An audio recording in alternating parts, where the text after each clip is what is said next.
Hello and welcome to another episode of Cricket on Loop. मैं हूँ रोहा Nadeem and we're back with a quick episode, a quick summary of what's going on in Pakistan cricket. Of course, we know कि T20 series जो है against South Africa वो अभी कुछ ही दिन पहले wrap up हुई है. 2-1 से पाकिस्तान ने सीरीज जीती ज़रूर, जो कि आई थिंक 3-0 होनी चाहिए थी, बट खैर a lot of positive takeaways from this series as well. And also we are currently in the middle of the ongoing ODI series against South Africa at home.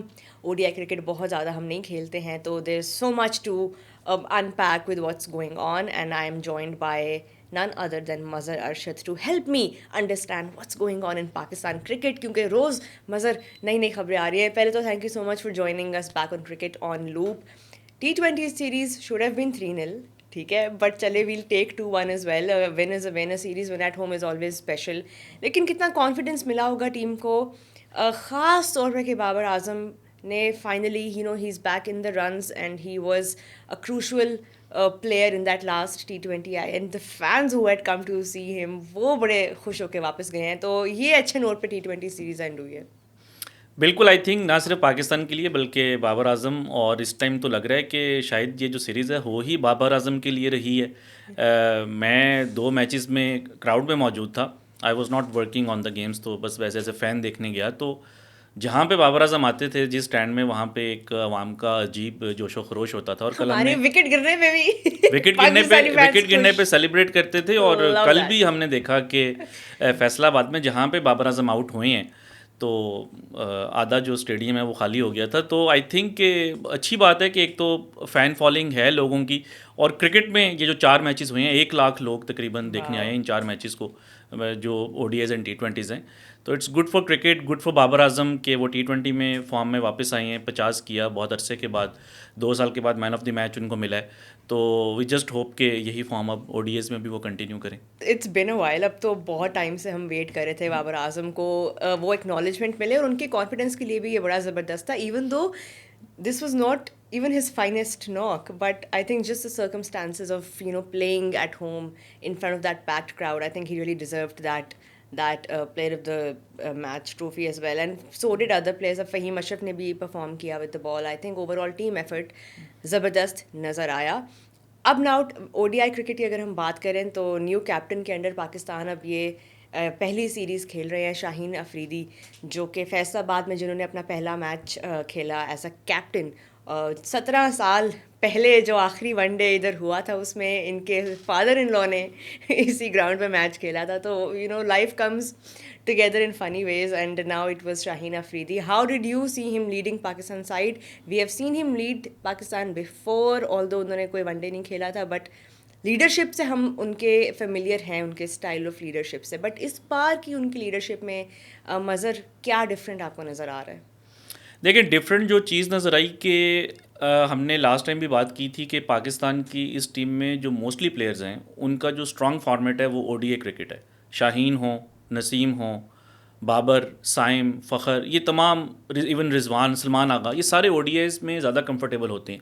और हमने captaincy में भी देखा कि क्योंकि T20 ज़रा fast and quick format है, तो उसमें इमोशंस आपके बहुत ज़्यादा हाई होते हैं. तो शाहीन कल एक बड़े काम और रिलैक्स्ड नज़र आ रहे थे. शायद वो एक फॉर्मेट का डिफरेंस था, वरना T20 में अक्सर वो जज्बाती हो जाते हैं. और मेरा ख्याल है कि जिस तरीके से उन्होंने अपने बॉलर्स को यूज़ किया, मैं समझता हूँ कि एक बॉलर शॉर्ट थे, उसके ऊपर आई थिंक आगे जाके बात होगी, मगर जिस तरीके से उन्होंने जो है वो साइम को यूज़ किया, नसीम शाह को यूज़ किया, ख़ुद वो बॉलिंग करने आए, तो एक बहुत ही पॉजिटिव साइन है कि उनकी जो कैप्टनसी का आगाज़ है वो विनिंग नोट के ऊपर हुआ है. जब वो T20 कैप्टन थे तो वो न्यूजीलैंड में अच्छा एक्सपीरियंस नहीं रहा था, वो पाकिस्तान 1 साइडेड सीरीज़ हार गया था, और फिर होम क्राउड के सामने. और जो आपने बात की 17 साल पहले जो ODI सीरीज़ थी उसका जो आखिरी मैच था वो लाहौर में था, और उसमें तकरीबन इसी तरह का सिनेरियो था कि पाकिस्तान एक बहुत ज़्यादा कंट्रोल्ड पोजीशन में था, और एंड पे जाके साउथ अफ्रीका ने कमबैक किया और उन्होंने टारगेट को डिफेंड कर लिया। तो मुझे तो वो फीलिंग आ रही थी कि कहीं कहीं वो वाला फिर से मैच ना हो दोबारा ना हो जाए। जाए, मगर आई थिंक के एंड पे पाकिस्तान के जो टेल है उन्होंने थोड़ा अच्छा फिनिश किया मैच को। बट यही मेरा अगला आपसे फॉलो अप यही था कि 264 भी अगर एंड में आके टेल ने ही हमें, मतलब इतना डाउन टू द वायर तो नहीं ये मैच जाना चाहिए था। कुछ जगहों पे अब फैसलाबाद जैसे आप कंडीशंस पे खेल रहे हो, वी वर एक्सपेक्टिंग कि थोड़ी ज़्यादा बैटर फ्रेंडली कंडीशंस होंगी, but of course the ball was spinning and वो तो हमें मैच से पहले ही पिच देख के अंदाज़ा हो गया था कि ऐसा होने वाला है। फिर भी मज़ा, don't you think it could have been a much more straightforward chase, या हम बस हमारे अब नेचर में आ गया कि हमने एक हर चेज़ को कॉम्प्लिकेट करना है। हमारे मिडिल ऑर्डर ने जो जिम्मेदारी लेनी थी वो नहीं ली, एंड अनफॉर्चुनेटली एक रो में जो विकेट्स गिरी हैं, हसन नवाज अगेन कंफ्यूज नज़र आए हैं कल के मैच, फर्स्ट मैच के अंदर। Hussain Talat could have stayed there a bit longer. Overall how what were your opinions on the middle order's performance in that first match? I think एक जो बहुत बड़ा फैक्टर है वो ये है कि पाकिस्तान जो ओडीआई क्रिकेट या जो लॉन्गर फॉर्मेट है, पाकिस्तान के प्लेयर्स भी बहुत कम खेलते हैं, वो फर्स्ट क्लास हो, डोमेस्टिक वनडेज़ हों या ओडीआई इंटरनेशनल्स हों। अभी आप देखें कि एक बहुत अरसे के बाद पाकिस्तान ये वाली सीरीज़ भी, तो आई थिंक मोस्टली मुझे लगता है कि प्लेयर्स वो एक T20 जोन के अंदर ही होते हैं। जो हसन नवाज ने शॉट मारी है वो मे बी T20 क्रिकेट में आप उसको थोड़ा सा जस्टिफाई कर सकें कि आप इस तरह की शॉट खेलने जा रहे हैं, मगर जहाँ पे आपको रना बॉल चाहिए तो वहाँ पे तो आप सिर्फ सिंगल्स एंड डबल्स और आप इस तरह की एक गैर जिम्मेदार शॉट मारें। तो आई थिंक थोड़ा सा ये रिफ्लेक्शन भी है कि शायद प्लेयर्स जो हैं वो अभी ओडीआई जोन के अंदर नहीं है, स्पेशली जो नए प्लेयर्स हैं। बाकी आई थिंक थोड़ा सा क्रेडिट साउथ अफ्रीका को देना चाहिए, एंड पे बॉल बहुत ज़्यादा ब्रेक होना शुरू हो गया था। पाकिस्तान की इनिंग्स में इतना बॉल टर्न नहीं हो रहा था जितना कि साउथ अफ्रीका के स्पिनर्स ने किया। आप देखेंगे डोनोवन फरेरा जो हैं, जो उनके पार्ट टाइम स्पिनर हैं, उन्होंने जो है वो कोई 8-9 ओवर्स कर दिए, और फिर जॉर्ज लिंडा भी थे, बियॉन्ड फोर्टेन थे। तो मेरा ख्याल है कि साउथ अफ्रीका के स्पिनर्स को ज़्यादा अच्छी असिस्टेंस मिली है इन द सेकंड इनिंग्स। और यहाँ पे थोड़ा सा ये भी सरप्राइजिंग है कि पाकिस्तान ने टॉस जीत के जो पहले बैटिंग का फैसला था वो शायद फिर सॉरी जो साउथ अफ्रीका को जो बैटिंग करवाने का जो फैसला था वो शायद इस वजह से था कि पाकिस्तान जो है थोड़ा ड्यू को जो है वो अवॉइड करना अवॉइड चाह रहा करना था, चाह रहे हैं। मगर हमने देखा कि वो उल्टा जो है वो ऑलमोस्ट बैकफायर कर गया, कि पाकिस्तान ये मैच हार भी सकता था। बिल्कुल, ये तो शाहीन ने भी इस चीज़ का नोट लिया था before the match started press conference में, कि ही will be thinking about the dew a lot. ज़ाहिर है लाहौर में इन कंडीशंस में वो खेल के आए थे तो उनके माइंड में यही था कि फैसलाबाद में भी सिमिलर होगा, बट खैर मज़र, अब लेट्स मूव ऑन। हम पाकिस्तान अब इस ओडीआई सीरीज़, बिकॉज आपने जो बात अभी की कि हम कम वनडे क्रिकेट खेलते हैं, प्लेयर्स जो हैं वो प्रॉबली उस तरह से गियर शिफ्टिंग नहीं कर पा रहे हैं। इस टीम में तो खैर बहुत सारे ऐसे प्लेयर्स हैं जिनको हम काफ़ी टाइम के बाद देख रहे हैं वनडे खेलते हुए, but let's talk about the top order as well, because we know Fakhar Zaman T20 side में नहीं थे। Now he wants to focus on the one day format. Saim Ayub and Fakhar Zaman opening, Babar and Rizwan coming 3-4, ये आपको समझ में आ रहा है इसका? Do you agree with this formation? देखिए टॉप 3 में तो मेरा नहीं ख्याल कि किसी को इख्तलाफ होना चाहिए। फ़खर और साइम जो हैं ये फ़र्स्ट टाइम ओपन कर रहे थे पाकिस्तान के लिए। इससे पहले कभी होता था कि यहाँ साइम अवेलेबल नहीं है या फ़खर अवेलेबल नहीं है, मगर मेरा ख्याल है कि ये पाकिस्तान का एक आइडियल कॉम्बिनेशन है ओपनिंग का।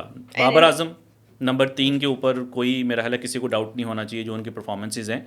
नंबर 4 पे मैं समझूंगा कि शायद सलमान आगा को थोड़ा ऊपर आना चाहिए। I mean nothing against Rizwan, but Babar और रिजवान दोनों हम बेतहाशा इसके ऊपर बात कर चुके हैं T20 फॉर्मेट में। तो ओडीआई क्रिकेट के अंदर भी वही चीज़ हो सकती है कि अगर आपके पास दोनों ऐसे प्लेयर्स हैं जो कि 80s के स्ट्राइक रेट में खेलते हैं, तो मैं ये नहीं कह रहा कि बाबर बुरे हैं या रिजवान बुरे हैं, मगर अगर उनके साथ एक रिजवान अगर 5 पे चले जाएं और सलमान आगा अगर नंबर 4 पे हों बाबर आजम के साथ, जो कि मोस्टली ऐसा होगा, तो आपको एक थोड़ा सा एक प्रोएक्टिव बैटर मिल जाता है दूसरे एंड के ऊपर। तो आई थिंक ये एक ऐसी चीज़ है जिसको कि पाकिस्तान को एक्सप्लोर करना चाहिए मे बी। बट ये तो फिर खैर सिचुएशन पे भी डिपेंड करता है। अगर अर्ली विकेट्स हमारी लूज़ हो जाती है, हमें एक ऐसा बैटर चाहिए जो आए, थोड़ा कंसोलिडेट करे, थोड़ी देर ज़रा ड्रैग ऑन करे। बट आई थिंक ये बैटिंग ऑर्डर जो है इसमें जो नाम है, they have the capability to take the game deep, in the sense कि अगर आप रन्स पोस्ट कर रहे हैं, look for those big runs. Go. Why don't we aim 300 plus? Why do we always stay in the late 200s and feel like हमने बहुत ज़्यादा अच्छा स्कोर किया है और हमारे bowlers will be able to defend this considering कि हम वन बॉलर शॉट भी खेल रहे हैं. डोंट यू थिंक पाकिस्तान अब as an ODI team need to move ahead with the times, because I feel like हम बहुत ज़्यादा अंडर पार रह रहे होते हैं. आई थिंक कि ये मैच में अगर पाकिस्तान पहले बैटिंग कर रहा होता तो आई एम प्रिटी श्योर कि वो 300 तक जाते, क्योंकि लास्ट ये जो चैंपियंस कप हुआ था उसमें मोरलेस ये तमाम प्लेयर्स खेले थे, तो वहाँ पे तो 300 फ्रीक्वेंटली हो रहा था. मगर यहाँ पे तो एक तो आप चेस कर रहे थे, दूसरा इससे पहले जो सीरीज़ थी वेस्ट इंडीज़ वाली वो कंडीशन थोड़ी डिफरेंट थी. मगर पाकिस्तान ने जो लास्ट ईयर साउथ अफ्रीका में सीरीज़ खेली थी उसमें पाकिस्तान ने 300 को जो पर है आपको वो लगता है कि टारगेट. ये वाली विकेट जो है ये आगे जब हमारे मैचेस होंगे, 2 मैचेस अभी रहते हैं, Pakistan will be able to post the big scores, because आपको 100% आई चैलेंज थिंक. जरूर देना है एक देखें, टीम आपको को. पोटेंशियल है, आप उसको कैसे एग्जीक्यूट करते हैं ये थोड़ा अब डिपेंड करता है कि आपकी टीम स्ट्रेटेजी क्या है.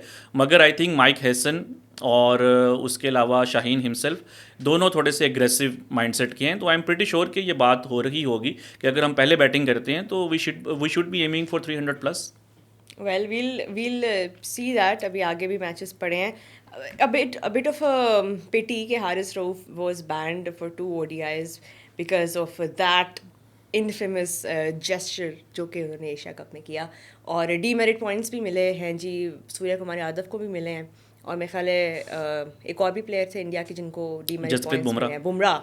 सो you've got 2 players who've gotten demerit points, and then Haris was the only player who was banned for 2 matches. ये इसके पीछे क्या रीजनिंग दी है आईसीसी ने? देखें, हारिस के जो ऑफेंसेस थे वो 2 मैचेस में थे, तो अगर आपके जो है वो 4 डीमेरिट पॉइंट्स हो जाएं तो वो कन्वर्ट होते हैं 2 सस्पेंशन पॉइंट्स में. एंड 2 सस्पेंशन पॉइंट्स इसका मतलब ये होता है कि आप या तो 2 ओडीएस मिस करेंगे, आई मीन बैन होगा, या 2 T20s या 1 test match, whichever is first. तो क्योंकि ये पहले ओडीए सीरीज़ थी, क्योंकि इसकी जो जजमेंट है वो या जो अनाउंसमेंट है उन्होंने कल की है, तो उस वजह से हारिस रऊफ जो हैं वो उनके क्योंकि 2 ऑफेंसेस थे विद इन 24 मंथ्स, 2 साल के पीरियड में, तो इस वजह से जो है उनको बैन का सामना करना पड़ा है. अब जो जिस तरह बुमराह हैं उनको भी डीमेरिट पॉइंट्स मिले, आई थिंक उनको 1 मिला है. इसी तरह सूर्य कुमार यादव हैं, उनको भी जो है वो डीमेरिट पॉइंट्स मिले हैं. साहिबजादा फरहान को भी मिले हैं. तो अगर ये दोबारा कोई इस तरह का ऑफेंस करते हैं अगले 24 महीनों के अंदर अंदर या 2 सालों के अंदर, तो इनको भी फिर बैन हो सकता है. तो ये आई थिंक थोड़ा सा उसमें टेक्निकल एस्पेक्ट था कि हारिस की जो कोड ऑफ कंडक्ट का जो ब्रीच था वो 2 बार हुआ है, और बाकी जो प्लेयर्स हैं उनको 1 बार हुआ था, तो उनकी बचत हो गई. अच्छा Mazhar, a lot of the discussion right now when you look at Pakistan cricket is also centered on PSL, because we know that there's so much going on right now in terms of 2 new teams coming. ये भी पहले बहुत महीने ये भी suspense रहा कि ये होगा नहीं होगा. Finally of course now we know कि the ball has started rolling and now we will be seeing 2 more teams. पहले तो ये बताएं कि कौन से ऐसे 2 शहर हैं. ये हमने अपने लास्ट एपिसोड में भी बात की थी लेकिन आज आप अगर आपके पास कोई अपडेटेड न्यूज़ है, do we have clarity, because बहुत से लोग कह रहे हैं कि फैसलाबाद जो है वो 1 of the 2 टीम ज़रूर होगा, बिकॉज वहाँ पे पीसीबी ने बहुत उनके प्लान्स हैं to renovate the stadium and to include the फैसलाबादी city in Pakistan cricket a bit more frequently. Do you think Faisalabad is one of those 2 teams right now?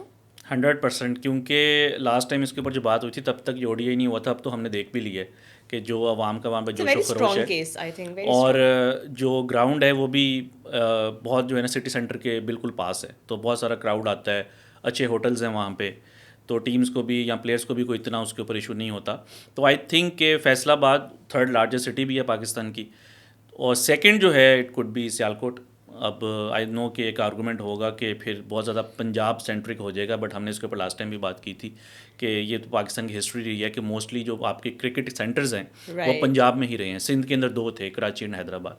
और ये थोड़ा सा डिपेंड करता है जिन लोगों ने इन्वेस्ट करना है. अब ऑब्वियसली अगर एक बंदा पैसे लगा रहा है तो वो ये सोचेगा कि यार मैं ज़्यादा फैसलाबाद को मार्केट कर सकता हूँ, या सियालकोट को कर सकता हूँ, या हैदराबाद को कर सकता हूँ, या कोयटा के या बलूचिस्तान के मैं किसी और शहर को कर सकता हूँ. तो ये सारे एस्पेक्ट्स को आपने देखना है. तो आई थिंक कि हिस्टोरिकली और पब्लिक का इंटरेस्ट देखते हुए मुझे ये लग रहा है कि फैसलाबाद एंड सियालकोट हो सकते हैं. एंड उन्होंने पीसीबी ने एक लिस्ट दी है ना नामों की कि आपको मतलब उन्होंने फ्लोट किया है टू सी कि कहाँ पे इंटरेस्ट आता है. तो obviously there will be more options as well, but it surely depends on the investors कि वो कहाँ पे देख रहे हैं उस मार्केट को. But yes, I agree with you कि Sialkot could, it's one of the sporting hubs of the country. इतना आपका स्पोर्टिंग गियर वहाँ पे प्रोड्यूस होता है, एक्सपोर्ट होता है, सो उस सेंस में ऑफ कोर्स बिजनेस एस्पेक्ट से भी there are so many businesses there that already work in sport, so I think it और वुड बी बहुत सारे स्टार जो है पास्ट में, यस ज़हीर अब्बास हो गए, शुएब मलिक हो गए, मोहम्मद अब्बास हैं yes fast bowler, Haris Sohail थे, और कई बेतहाशा ऐसे क्रिकेटर्स हैं जो कि सियालकोट रीजन से या उसके आसपास के इलाकों से जो है वो आए हैं। तो मेरा ख्याल है एक रिच हिस्ट्री भी है, और सियालकोट स्टैलियंस की एक बड़ी फॉलोइंग भी थी। मैं तो समझूंगा कि अगर नॉस्टैल्जिया सियालकोट अगर सियालकोट की टीम आती है तो आई होप कि वो स्टैलियंस के नाम से ही आए। ऐसा तो हो सकता है कि बिल्कुल हो सकता है। राइट्स का क्या इशू आई तो नहीं थिंक होगा? देखें लास्ट टाइम नहीं, वो तो पीसीबी की ही टीम थी ना, वैसा नहीं था कि किसी प्राइवेट फर्म की जो है वो टीम थी। तो पीसीबी इस चीज़ को अलाउ कर सकता है। और जब मुल्तान सुल्तान फर्स्ट टाइम आया था, तो जब उनकी ऑनरशिप चेंज हुई थी, जब अली तरीन आए थे, तो तब एक वो चाहते थे कि कोई नया नाम आए, मुल्तान जुनूबी या इस तरह उन्होंने कुछ नाम सजेस्ट किए थे, मगर फिर उनको थोड़ा सा ये रियलाइज़ हुआ कि नहीं यार, मुल्तान सुल्तान से एक थोड़ा सा ब्रांड बन गया, तो इसी को कंटिन्यू करना चाहिए। राइट तो उसी को कंटिन्यू किया। हाँ, पहले ये होता था कि अब तो जब लाहौर लायंस और इस तरह की टीम्स होती थी जब नेशनल T20 में, अब तो उनका भी नाम चेंज कर दिया गया है। तो आई थिंक कि अगर आए तो सियालकोट स्टैलियंस ही होना चाहिए। आपका बाकी इस करंट पीएसएल में आपका फेवरेट टीम का नाम कौन सा है? देखें, बड़ा आपने मुश्किल क्वेश्चन कर दिया, but I think Peshawar Zalmi. जो ज़ल्मी का अगर आप उसका वो देखें ना, पश्तो में राइट, जो उसका इट मतलब मींस बनता यूथ, है, राइट, या यूथ। जल्मी। तो आई थिंक कि वो जब ये टीम्स लॉन्च हुई थी, और स्पेशली जो उनका लोगो भी था, कि उसके अंदर वो एक टर्बन बनी हुई है और या 7 विकेट्स बनी हुई हैं, तो आई थिंक तब सबसे इट्स ज़्यादा जो फन। अपीलिंग। तो बाय द वे मैं आपको बात बताऊँ, जब लाहौर कलंदर्स जब ये सारा चीज़ें प्रोसेस में थी 2015 में, तो जो लोग टीम खरीदने आए थे, मेरी तब उनसे बात हुई थी, तो वो इसका शुरू में नाम सोच रहे थे लाहौर शेर दिल, Doesn't लाहौर शेर have दिल। the but the then ring I to don't know it. कि सडनली वो कलंदर्स जो हैं वो कैसे हैं, बट कलंदर का जो असल कॉन्सेप्ट है वो डिफरेंट है। अब क्रिकेट के अंदर वो जो Yeah, कलंदर्स हैं वो but it really beautifully, like my favorite name from PSL is Lahore Kalandars because it hardly makes any sense. Lekin at the same time it makes complete sense when you look at Lahore Kalandars. So it comes together really beautifully as a brand and you are able to kind of shape it however you want. और ये शुरू के सालों में बहुत उनके लिए मुश्किल भी रहा, बट अब जाके कलंदर्स अब कुछ और बन चुका है। सो या आई थिंक टीम का नाम एक बहुत एक ब्रांड को बहुत इफेक्ट करता है, इम्पैक्ट करता है। स्पॉन्सर्स कैसे आपको देखते हैं, फैंस आपसे कैसे एसोसिएट करते हैं। So it will be fun to see 2 new names being added to the upcoming PSL.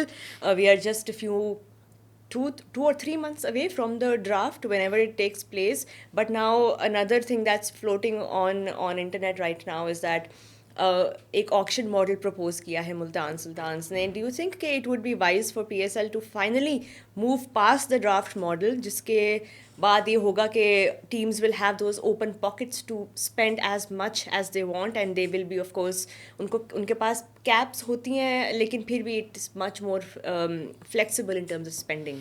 देखिए, जब पीएसएल स्टार्ट हुई थी और 2015-16 सीज़न में जब ड्राफ्ट हुआ था, तो तब जो एक रीज़न दी गई थी ऑक्शन ना करवाने की, वो 2 रीज़न्स थी मेजर। एक तो ये थी कि जो पर्स था हर टीम के पास वो $1.1 मिलियन के आसपास था, तो उसके अंदर उनको लगता था कि जो ऑक्शन है वो कोई ज़्यादा एक मतलब कि अच्छी नहीं हो सकती इस इतने लिमिटेड बजट के अंदर। दूसरा जो एक इशू था वो ये था कि ये बड़ी इंटरेस्टिंग बात है कि तब वो कहते थे कि जो फ्रेंचाइज क्रिकेट है, जो T20 क्रिकेट का जो कॉन्सेप्ट है पाकिस्तान में, बिल्कुल नया है। तो ये ना हो कि कोई टीम जो है वो 1-2 प्लेयर्स के ऊपर ओवर स्पेंड कर ले और फिर उनसे जो है वो टीम बने ना, क्योंकि उस टाइम टेक्निकली जो है इतने लोग जो है अवेलेबल नहीं थे। तो उनको ये बहुत बड़ा कंसर्न था कि कोई इम्बैलेंस ना हो जाए कि एक टीम जो है वो 2 प्लेयर्स के ऊपर बहुत ज़्यादा पैसे खर्च कर ले और उसके बाद बाकी जो उनके बॉलर्स हैं या जो बैटर्स हैं वो लोकल हों। अब मेरा ख्याल है कि एक तो 10 साल के बाद टीम्स जो हैं वो मैच्योर हो गई हैं, जो उनके पास लोग हैं, कोचेज़ हैं, स्काउट्स हैं, वो मैच्योर हो गई हैं।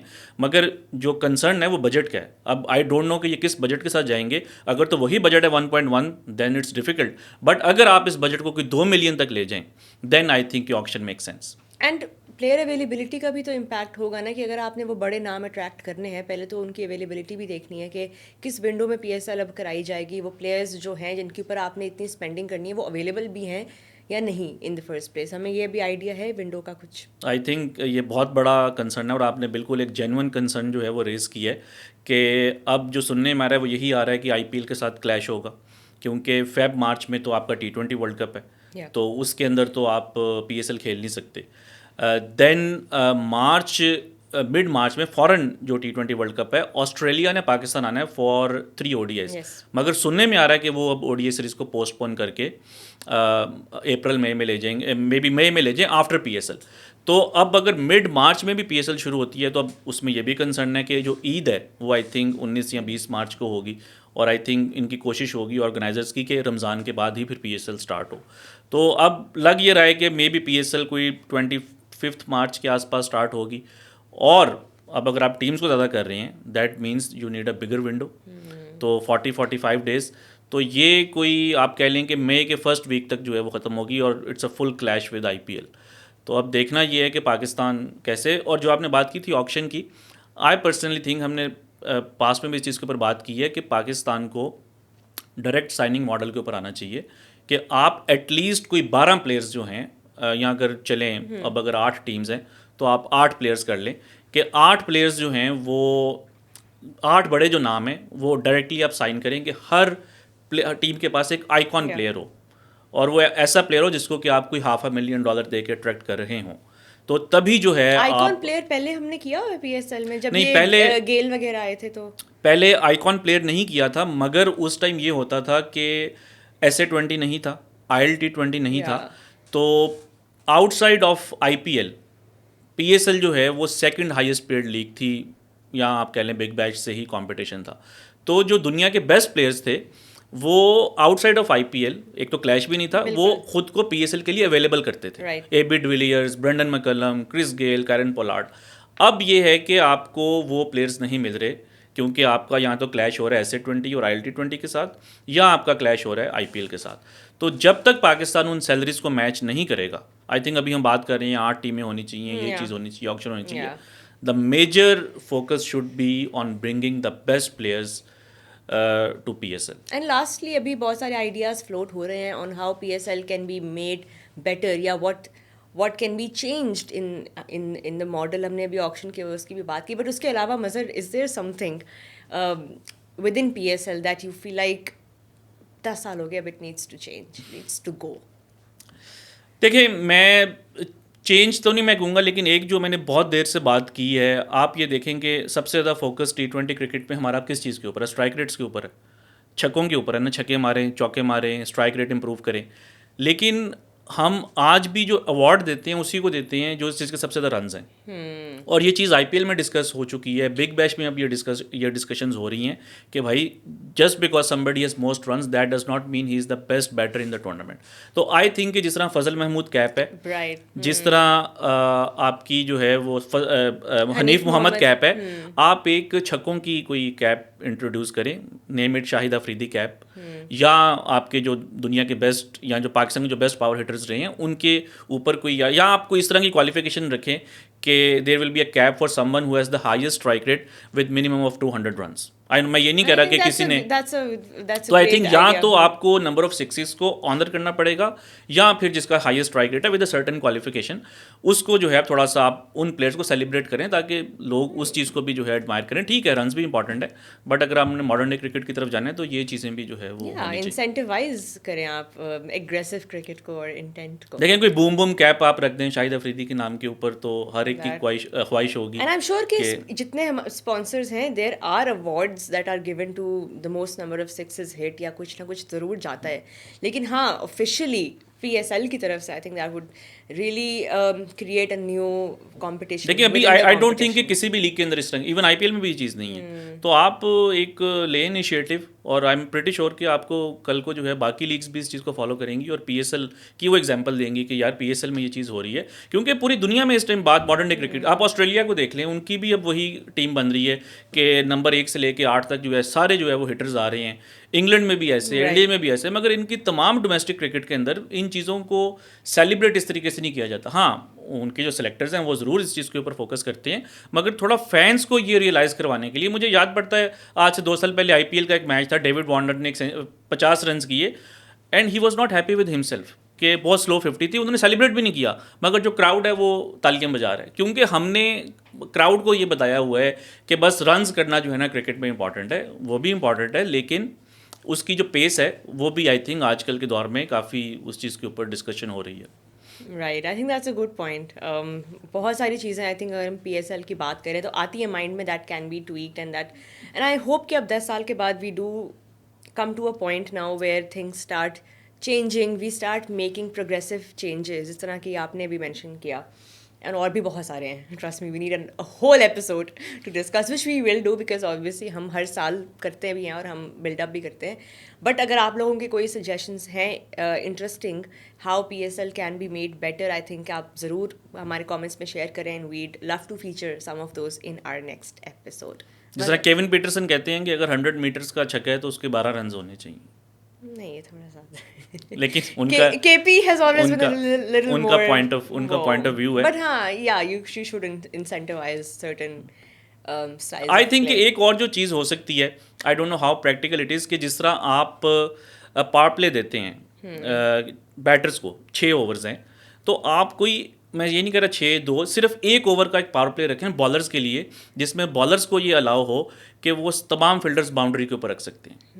तो आई मीन जैसे ही 6 ओवर्स ख़त्म हो उसके बाद, या बाकी जो 14 ओवर्स हैं उसमें आप बॉलिंग टीम को अलाउ करेंगे, ओके 1 ओवर है आपके पास, आप टेस्ट मैच की फील्ड रख सकते हैं, तमाम बैटर्स को जो है, तमाम बॉलर्स को जो है आप बाउंड्री के ऊपर भेजें और वो चैलेंज करें आप बैटर को कि हाँ अब आप बाउंड्री क्लियर करके दिखाएं. तो दैट इज़ समथिंग. और ये कोई बहुत एक्स्ट्रा ऑर्डिनरी चेंज नहीं होगी प्लेइंग कंडीशंस में. ऑस्ट्रेलिया के अंदर इस तरह की कई चीज़ें हैं जिसको वो पावर सर्ज कहते हैं. 2 ओवर्स का जो है वो बीच में कोई इस तरह का सीक्वेंस आ जाता है जिसमें थोड़ा सा आपने एलिमेंट, एक बैलेंस ऐड करना है देखिए ना, क्रिकेट थोड़ी इवॉल्व देर हुई के है, लिए. क्रिकेट इवॉल्व हुई है. आप अभी वनडे क्रिकेट में देखें कि मिडल ओवर्स के अंदर जो है वो 4 फील्डर्स हैं, आखिरी में जो है वो 5 फील्डर्स आपको अलाउ होते हैं, शुरू के 10 ओवर्स में 2 फील्डर्स हैं. तो ये चीज़ें हम देखते रहते हैं, इस तरह की चेंजेस. पहले रनर्स होते थे, अलाउ होते थे, सईद उन्होंने Right. जो 194 किया था रनर के साथ किया था, अब वो इंटरनेशनल क्रिकेट में अलाउ नहीं है. तो आई थिंक इस तरह की भी कोई इनोवेशन आप सोच सकते हैं. Innovation is the takeaway, is the key word. मैं पता क्या चेंज करूँगी, one of the many things that I would obviously tilt is that we don't need a new PSL anthem every year. How about that? It doesn't do anything, does it? वो याद लेकिन रहता है? आपको साथ साथ ये भी बताना पड़ेगा कि फिर आपका फेवरेट PSL एंथम कौन सा था. फिर सीटी बजेगी, वो तो एक लेकिन cult मेरा classic मेरा बन चुका है लेकिन अब. मेरा ये ख्याल है कि आपने, मुझे पता है अब कोई ऐसा anthem बोलना है जो नहीं मैं किसी नहीं को भी बोलूँगा, लेकिन पसंद. मुझे अक्सर ये लगता है कि वो जो फिर सिटी बजेगी थी ना, उसकी पॉपुलैरिटी को बीट कर दिया था जो नसीबुल्लाह ने गाया था. यार वो भी बहुत अच्छा था, बट कम ऑन. चलें देखते हैं कि इस साल जो है वो इसका पोल लगाएंगे हम और उस पर हम वोट्स देंगे, आप लोगों के ओपिनियन भी लेंगे, आपका फेवरेट PSL एंथम कौन सा है, and do you think we need new anthems every year? Because I don't. Mazhar Rashid, thank you so much for your time. आप लोगों का भी बहुत शुक्रिया for watching Cricket on Loop. We will be back in just a few days with another episode. अपना बहुत ख्याल रखें and make sure that you're following CricVic across social media platforms and that you have subscribed to CricVic's YouTube channel. Goodbye.